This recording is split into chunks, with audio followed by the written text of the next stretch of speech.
हम एक लड़के से मोहब्बत करते थे, उसने मुझे धोखा दे दिया। मुझे कोई ऐसा वजीफ़ा बता दो जिससे वो हमारा दीवाना बन जाए और हमारे पास वापस आ जाए, प्लीज़, आपको अल्लाह का वास्ता है। मैं आपको एक अमल तो बता देता हूँ कि आप कौन सा अमल करें जिससे मोहब्बत करते हैं और जिससे शादी करना चाहते हैं। तो अगर वो आपसे निगेटिव है या आपके ख़िलाफ़ चला गया है तो वो आपके साथ आ जाए, यानी कि वो आपसे शादी के लिए एग्री हो जाए। लेकिन ये अमल मैं बताऊंगा सिर्फ़ उन लोगों को जो शादी करना चाहते हैं। इसका नाजायज़ मकसद नहीं होना चाहिए। और मैं लड़कियों से एक बात और कहना चाहूँगा कि बहुत सारी लड़कियाँ जो कांटेक्ट करती हैं, मैसेजेस करती हैं और कहती हैं, बताती हैं, उनकी अक्सर प्रॉब्लम ये होती है कि हम किसी लड़की से मुफ्ती साहब मोहब्बत करते थे और वो बड़ी मीठी मीठी बातें करता था और अब जब शादी का नंबर आया तो वो धोखा दे के चला गया। तो कोई लड़कों का काम ही है धोखा देना। वो लड़का जिस तरह से लड़कियों से कह रहा होता है ना कि मुझे तुमसे मोहब्बत है, वो एक लड़की से नहीं कह रहा होता है। चूँकि हमारे सामने तो सारी बातें आती रहती है ना, तो मुझे तो पता है, सारे लोग आके सारी बातें बता रहे होते हैं, तो वो लड़के 5-5, 10-10 लड़कियों को एक ही बात बोल रहे होते हैं कि मुझे तुमसे बड़ी मोहब्बत है, मुझे तुमसे बड़ी मोहब्बत है। और वो लड़की सिर्फ सिंगल अपने ऊपर लेती है, कहती है कि अरे भाई हाँ ये देखो हमसे बड़ी मोहब्बत करता है। और लड़कियों के अक्ल पे ऐसे पत्थर पड़ जाते हैं, मैं बड़ी माजरत के साथ ये बात अर्ज कर रहा हूँ कि लड़कियों के दिमाग पर ऐसे पत्थर उस वक्त पड़ जाते हैं कि वो लड़कियाँ ये समझने लगती हैं कि शायद ये लड़का हमसे, हमारे माँ बाप से भी ज़्यादा मोहब्बत करता है। जब भी तो ऐसा होता है कि वो लड़की सब कुछ छोड़ छाड़ के, लड़के के कहने पे सब कुछ छोड़ के चली जाती है उसके साथ। क्यों? क्योंकि उसे उस वक्त ये लड़का रियलाइज़ कराता है कि देखो तुम्हारे अम्मा अब्बा से भी ज़्यादा हम तुमसे मोहब्बत करते हैं।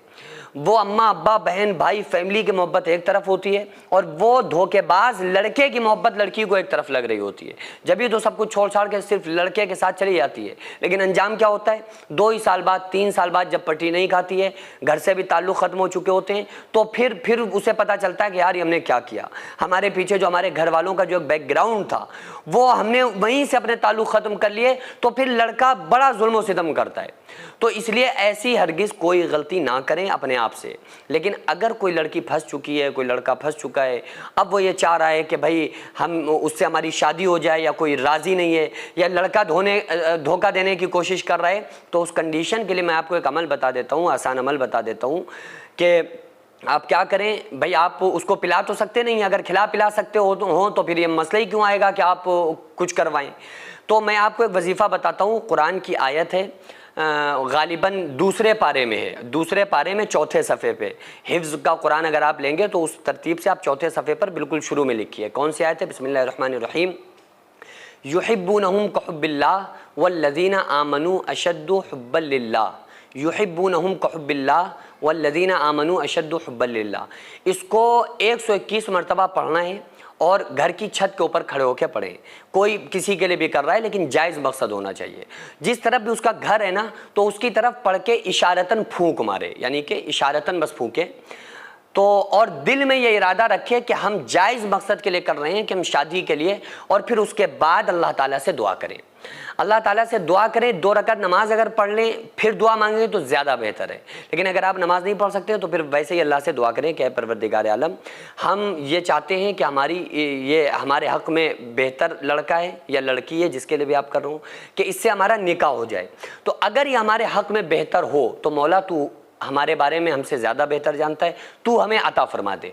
तो अगर वो आपके हक़ में बेहतर होगा तो इंशाअल्लाह ताला वो आपको ज़रूर मिलेगा। लेकिन अगर आपको फिर वो ना मिले तो आप ये ना समझें कि ये अमल ने असर नहीं किया, बल्कि आप ये समझ लें कि अल्लाह इससे बेहतर चीज़ फिर हमें अता करेगा। फिर अपना जो भी आपका मैटर है ना, उसको अल्लाह तबारक व तआला के सुपुर्द कर दें और अल्लाह ताला को जज बना लें, अपने अल्लाह के फैसले पर राज़ी हो जाएं। तो अल्लाह ताला अगर वो आपके हक़ में बेहतर होगा जिसको आप मांग रहे हैं या जिसको मांग रही हैं, तो वो आपको मिलेगा। लेकिन अगर बेहतर नहीं होगा तो अल्लाह ताला उससे भी बेहतर चीज़ आपको अता फरमाएगा। आप लोग अपने पैसे की बरकत और ताकत देखिए, जो आप थोड़ा थोड़ा ताउन हर महीने इन गरीबों के नाम करते हैं, जिनके घरों में चूल्हे नहीं जल पाते हैं, जिनके बच्चे भूख से बिलक बिलक के सोते थे।